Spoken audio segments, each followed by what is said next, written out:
बिस्मिल्लाहिर्रहमानिर्रहीम, अस्सलाम वालेकुम। आज 12 जुलाई है, दिन है जुम्मतुल मुबारक का।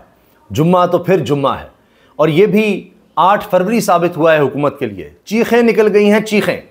एक फैसले ने हुकूमत को हिलाकर रख दिया है। सुप्रीम कोर्ट की तरफ से जो फैसला आया है, मेजॉरिटी से फैसला आया है और हुकूमत हैरान परेशान हो गई है। अब समझ नहीं आ रही कि इनको किसने यकीन दहानी करवाई थी कि हमने सब चीज़ें मैनेज कर ली हैं। क्या सिर्फ और सिर्फ चीफ जस्टिस काजी फायजी ईसा पर ये डिपेंड कर रहे थे?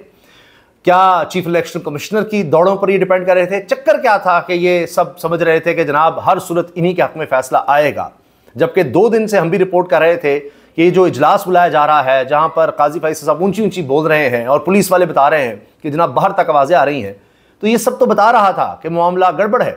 फिर भी किसने इनको यकीन दिलाया था कि फैसला आपके हक में आएगा? अब आप देखें कि क्या खबरें सामने आ रही हैं, किस तरह ये आर्मी चीफ के पास पहुंचे हैं। अंदाजा लगाइए, उनको यकीन नहीं आ रहा था और ये आर्मी चीफ के पास चले गए और वहां जाकर आर्मी चीफ को बताने लग गए। ये इफ्तिखार शिराजी साहब ये चीज रिपोर्ट कर रहे हैं। अब इसके साथ साथ यहां तहरीक इंसाफ के लिए खुशखबरियों का सिलसिला नहीं रुकता। इमरान खान की फतह एक और तरफ भी हो रही है और बहुत बड़ी फतह है। एक केस है, सिर्फ एक केस है जिसमें इमरान खान साहब जेल में हैं, सजा भुगत रहे हैं, और वो है इद्दत का केस। इसके अलावा उन्होंने अब ज़मानतें मनसूख की हैं, लेकिन वो तो बिल्कुल ही फारिग से मामलात हैं। लेकिन जिसमें सज़ा भुगत रहे हैं वो है इद्दत का केस। उसमें जज अफजल मजोका के रिमार्क्स ऐसे सामने आए हैं कि सारा केस ही ख़त्म हो गया है, धड़ाम से गिर गया है, क्योंकि ख़ुद जज अफजल मजोका ने कहा है कि ये लोग यानी इमरान खान, उनकी अहलिया, ये फ़िक़्ह हनफिया से ताल्लुक़ रखते हैं और हम फ़िक़्ह के बीच में नहीं जा सकते। फ़िक़्ह हनफिया में जब तलाक हो गई तो हो गई, खत्म बात। इद्दत वाला मामला अब कहां से आ गया, कहानी खत्म। तो लिहाजा जनाब ये रिमार्क्स वो कानून के मुताबिक दे रहे हैं, कानून पढ़कर दे रहे हैं, सारे अपने हवाले दे रहे हैं।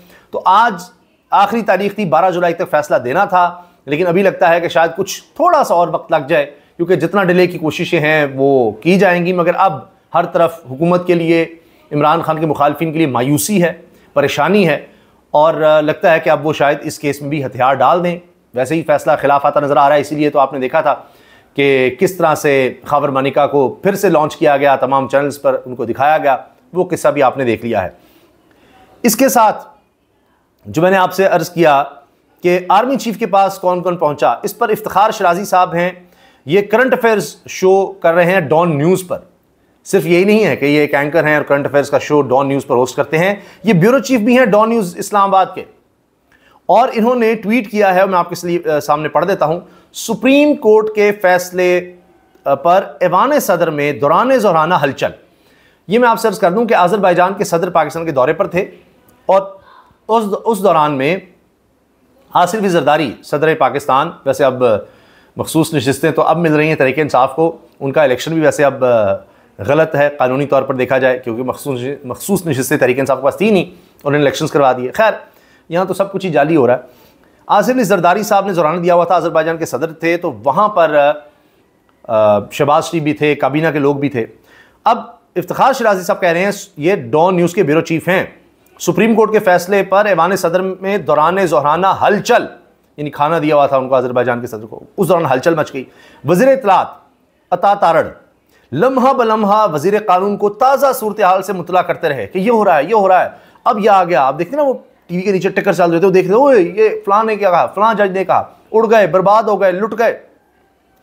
अच्छा, अता तारड़ वज़ीर कानून आज़म नज़ीर तारड़ को ताज़ा तरीन सूरत हाल से मुतला करते रहे, जबकि डिप्टी वज़ीर आज़म इसहाक डार और वज़ीर कानून आज़म नज़ीर तारड़ ने army chief general Asim Munir की नशिस्त पर जाकर उन्हें अदालती फैसले से आगाह किया। ये जुमला भी सुनिए। इसहाक डार, डिप्टी वज़ीर आज़म, वज़ीर कानून आज़म नज़ीर तारड़ ने army chief general Asim Munir की नशिस्त पर जाकर इन्हें अदालती फैसले से आगाह किया, बताया कि जी ये फैसला आ गया है। अब आप ये देखिए, हामिद मीर साहब कह रहे हैं कि हवाइयाँ उड़ चुकी थी सबकी, काबीना के लोग परेशान थे कि ये क्या हो गया है, जबकि हमें नज़र आ रहा था कि इनको तो हुकूमत को ये सीटें नहीं मिलनी, लेकिन पता नहीं किसने उनको यकीन दहानी करवाई थी कि जी सीटें उनको मिलनी है, और उसके बाद वो हक्का बक्का रह गए, परेशान हो गए, उनके मुँह लटक गए।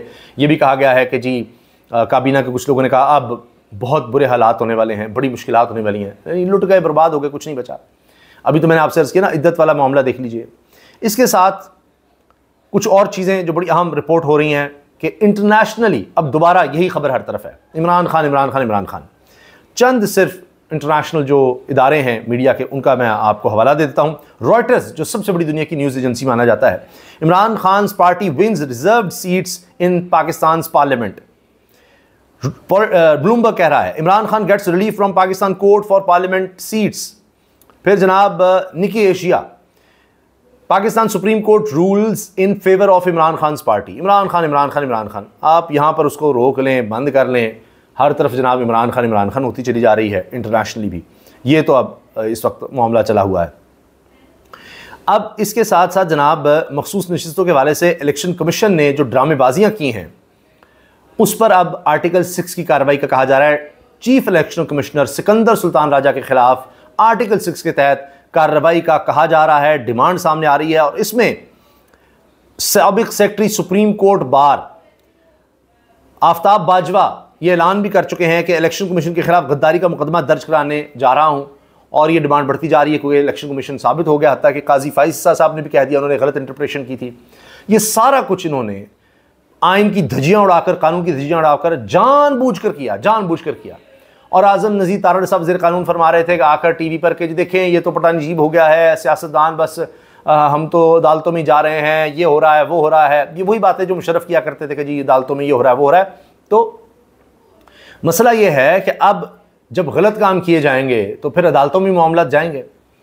तो इनको एक बहुत बड़ी शिकस्त मिली है। इसके साथ अब ये बात भी सामने आ रही है कि तहरीक इंसाफ पहले से भी ज़्यादा मजबूत हो चुकी है और उनके पास पहले से ज़्यादा अब सीटें चली गई हैं। और इनके पास तकरीबन 84 सीट्स थी पहले, और अब इसके बाद मैं आपको तादाद बता देता हूँ, ये 106 मेरा ख्याल है इनके पास तादाद हो जाएगी। और अपोजिशन इत्तेहाद की तादाद तकरीबन 125 हो जाएगी। और ज़ाहिर है दूसरी तरफ जो हुकूमती हैं सीट्स वो कम हो जाएंगी। इसमें एक और चीज़ कि जो दिन में चीज़ें रिपोर्ट होती रही कि पुलिस की गैर मामूली तादाद वहाँ पर थी, फिर वही पुलिस वैन्स आ गई थी गिरफ्तारियों के लिए, कि ख्याल ये था कि जी तहरीक इंसाफ के ख़िलाफ़ फैसला आएगा तो एहतजाज ना हो, हमें मौका मिल जाएगा फिर पकड़ धकड़ का। लेकिन वहाँ तो में मायूसी छा गई।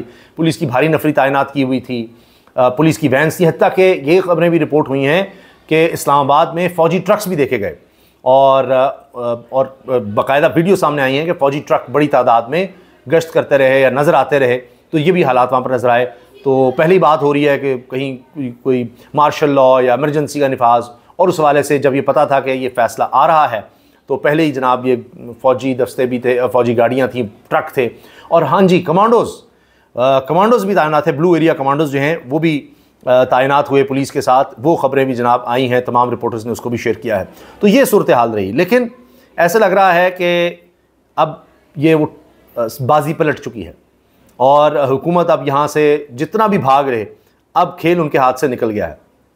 क्योंकि जस्टिस मोहम्मद अली मज़हर और जस्टिस इरफान सादत ने भी सरप्राइज़ दिया और 11 जजेस ने बतौर सियासी जमात पीटीआई को तस्लीम किया। चीफ जस्टिस काजी फाइसा ने भी पीटीआई के वजूद को माना। बल्ला छीनने वाले ने मान लिया तो बाकी क्या बच गया, उन्होंने माना पीटीआई के वजूद को। और इसमें इख्तलाफी नोट भी सामने आए हैं जजेस ने। कुछ ने कहा कि जी ये तहरीक इंसाफ जो है ये पार्टी है, कुछ ने कहा ये शावर हाई कोर्ट का फैसला दुरुस्त है, नहीं इनको सीटें नहीं मिल सकती, लेकिन वो माइनॉरिटी में थे। कुछ ने कहा कि जी ये दोबारा से, काजी फैसला ने कहा जी दोबारा से सीटें जो है ना आप देख लें किस तरह से तकसीम करनी है, दोबारा देख लें इलेक्शन। लेकिन मेजॉरिटी फैसला आया कि ये तहरीक इंसाफ, 8 जजेस ने कहा जी तहरीक इंसाफ की सीट्स हैं, तहरीक इंसाफ पार्लिमानी पार्टी है, उसको ये सीटें दी जाएँ, 15 दिनों के अंदर अंदर वो नई लिस्टें जमा करवाएं। और इलेक्शन कमीशन ने बिल्कुल गलत फैसला किया, गैर आईनी गैर कानूनी काम किया उन्होंने, और तहरीक इंसाफ को पार्टी मानने से इनकार किया और उन्होंने अपनी जिम्मेदारी सही तरह नहीं निभाई, ठीक नहीं किया। तो जब ये सब जानबूझते किया है तो फिर आर्टिकल 6 तो बनता है। तो इस वक्त जनाब अब ये बातें हो रही हैं। और इसके अलावा मैं अगली जो वीडियो है उसमें आपको बताऊंगा काजी फाइज़ साहब के बारे में क्या प्लान चल रहे थे, अब वो किस तरह से फारिग हुए हैं। इसके साथ साथ अब इलेक्शंस की बात क्यों की जा रही है कि इलेक्शंस भी अब जल्द होंगे, मामला अब इलेक्शंस की तरफ जाता नज़र आ रहा है, क्योंकि तहरीक इंसाफ कह रही है कि अब तो मैंडेट की वापसी होनी चाहिए।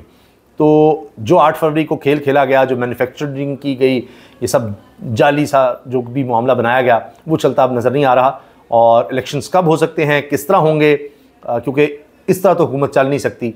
ये जाली जो इलेक्शन या जाली मैंडेट के तहत, इस पर इंशाल्लाह अगली वीडियो में बात करेंगे। अल्लाह हाफ़िज़।